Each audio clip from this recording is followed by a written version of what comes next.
Baradae telah memberikan keterangan terkait dengan kasus yang mengakibatkan tewasnya Brigadir J, Ajudan Irjen Verdi Sambo. Saat diperiksa Komisi Hak Asasi dan Manusia, Baradae menyampaikan kesaksian terkait kronologi insiden penembakan yang terjadi di rumah dinas Irjen Verdi Sambo. Hal tersebut diungkapkan oleh Ketua Komnas HAM Ahmad Taufan Damanik pada Selasa 26 Juli 2022. Sesuai dengan rekaman CCTV, Taufan menyebut Baradae dan rombongan tiba di rumah pribadi Verdi Sambo sepulang dari Magelang pada Jumat 8 Juli 2022.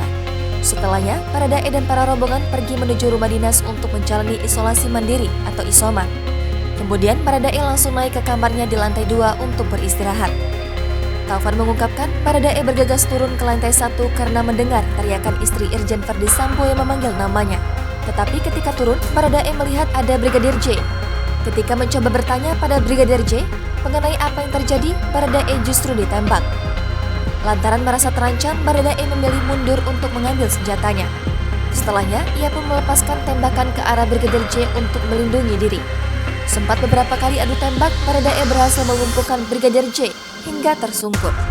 Tetapi, Baradae kembali melepaskan 2 tembakan pada Brigadir J, meski seniornya itu sudah tak sadarkan diri. Alasannya, kata Taufan, Baradae ingin memastikan Brigadir J telah berhasil dilumpuhkan. Jangan lupa subscribe, share, komen, dan like ya!